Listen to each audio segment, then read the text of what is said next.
Joining me on the show is Shaina NC, BJP leader and spokesperson from Mumbai. Raj Punj is a political analyst associated with the Shiv Sena. Munish Pandey, my colleague tracking the Enforcement Directorate, and Sahil Joshi, our managing editor in Western India. But before that, I want to cut across to Priyanka Chaturvedi, Shiv Sena's deputy leader in Rajya Sabha. And Priyanka Chaturvedi, I want to begin by asking you, ma'am, the Enforcement Directorate has alleged lack of cooperation by your party MP, Sanjay Raut. They say he's not joining investigations. They're talking about tampering of evidence. ED says that's exactly why they require custodial interrogation, because of this lack of cooperation. Then why complain, ma'am?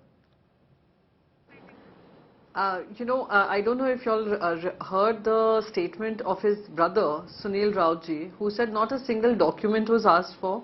At 7:30 a.m. when they came in, all the documents that were needed were all in order, but they were not asked for. And speaking of cooperation, how does one cooperate? Every summon given to him, he was attending to, he was going to the ED office. It was just the last two summons which he could not attend because the parliament was in session. He gave it to them in writings, requesting for a change of date and postpone it to post-parliament session, where he could come and cooperate with them.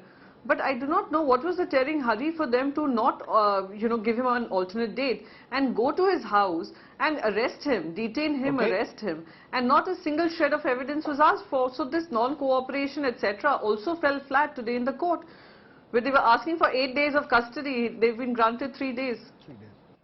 Okay, fair enough.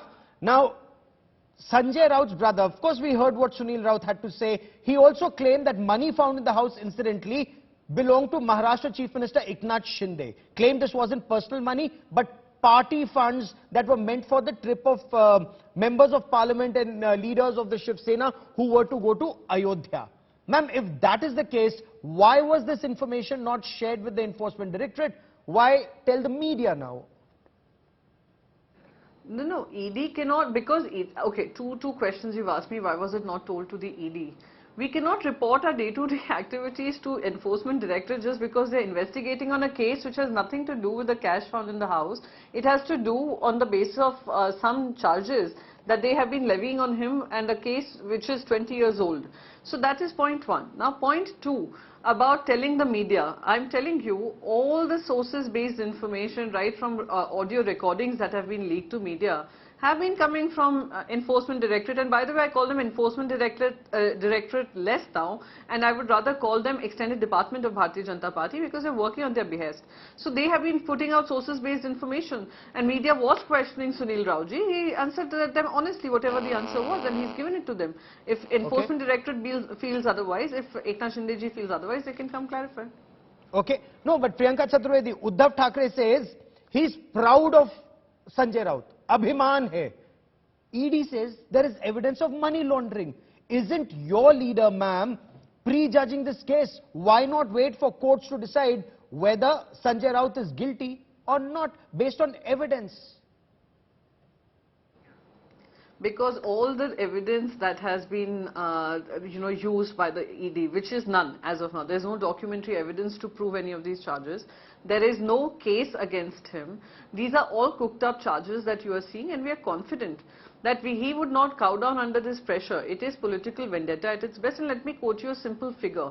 And we say this with utmost confidence because, and respect to whatever parliamentary question that I had put in has been answered to by the Minister of State Finance, where he has through figures told us that 27 times increase in ED investigations and summons ever since this government came into power. 2004 to 2014, around 200 odd summons, and from 2014 to now, over 3,000 summons have been issued. Now let's look at the conviction rate. Again, a part of my parliamentary question. They're asking him how many have been charge sheeted, how many have been convicted. The number is 23 people have been charge sheeted or convicted. That's 0.5% of the summons notices that you all are sending across. What does it speak of?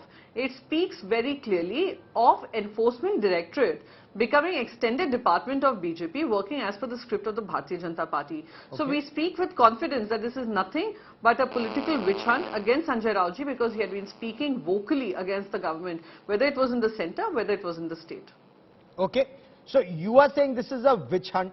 The Enforcement Directorate, and ma'am, you are saying that there is no evidence. The Enforcement Directorate says Praveen Raut received about 100 crore rupees from HDIL, this housing development company. This money was diverted to multiple firms, associates, companies, business entities, and also to Sanjay Raut's wife, to his family.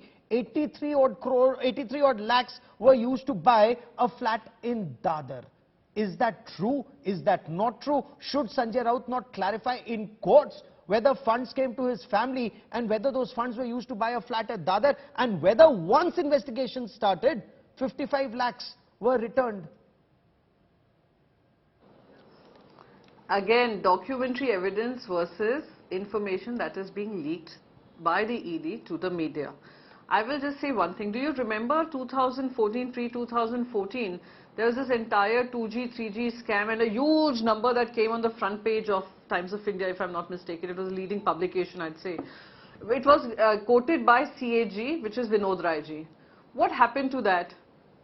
No documentary evidence to prove that, and that case has fallen flat, and today the Vinod Raiji is sitting in charge of some other position that has been given to him by the government of India. So again, these charges, the 100 crores, 1200 crores, 12,000 crores, 1,20,000 crores, 2,40,000 crores can be quoted by ED. But till they do not have any documentary evidence to prove their claim, till then it's nothing but just a witch hunt being used by the Bharatiya Janata Party to silence its opposition. Okay.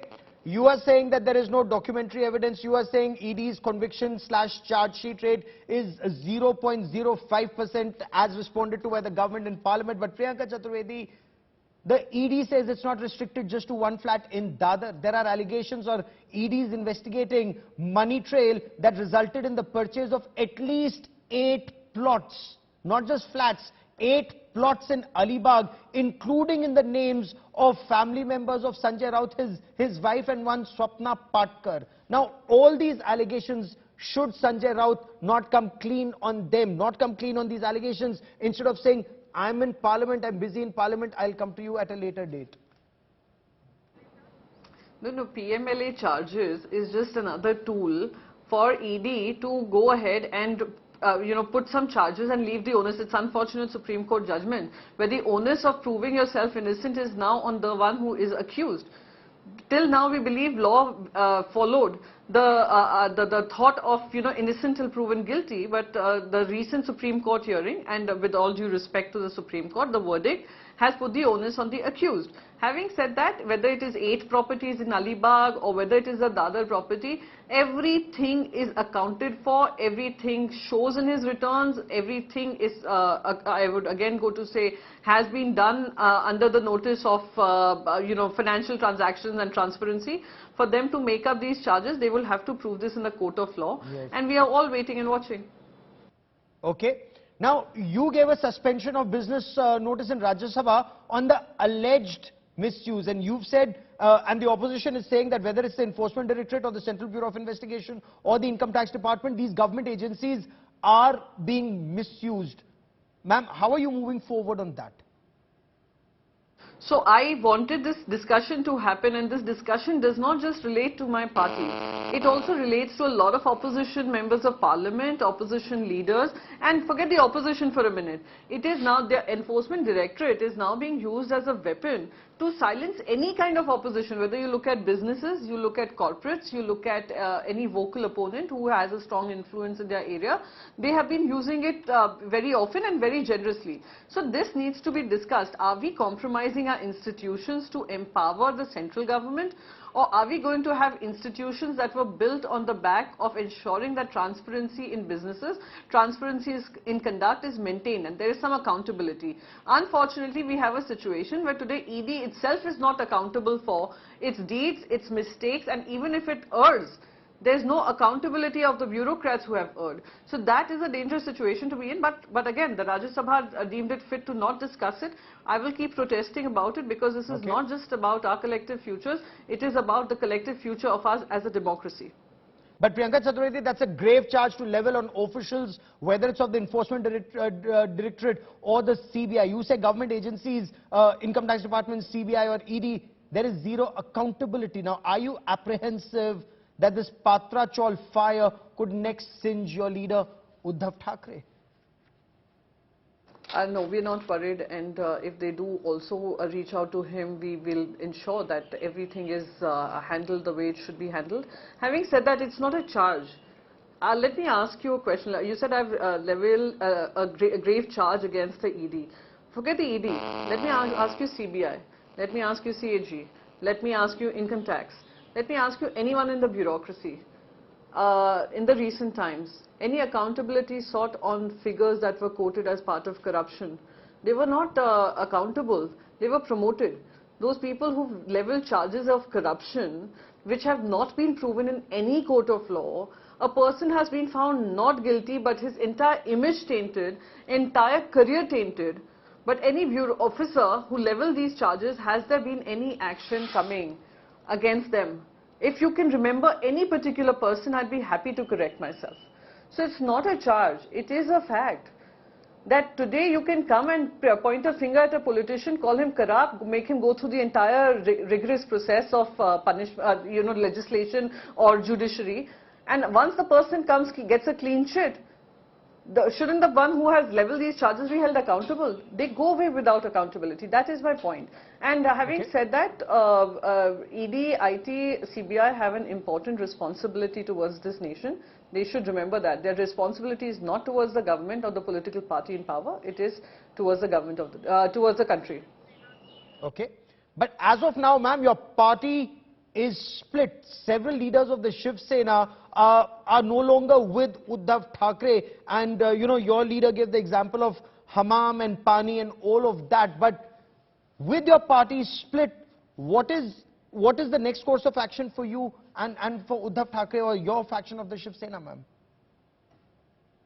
So, just one more the question that you asked me previously, I'll just say one thing. India saw a rebellion in the ranks in Maharashtra, in Shiv Sena, which was engineered totally by the Bharatiya Janata Party. And I say this with the utmost respect for how the processes work. But I can say it was engineered by the Bharatiya Janata Party. And there were two kinds of Shiv Sena that you're clearly seeing. Those who feared and ran away, those who feared the process and ran away, and those who are standing and facing these kind of onslaught coming from the central agencies and central government. So who's facing these charges is Sanjay Raut ji, and we are all standing strong behind him.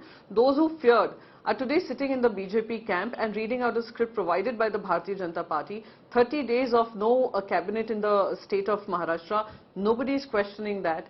Nobody is asking questions. Him running to Delhi every single day but not finalizing the cabinet is an unfortunate situation we are in. This is the fear.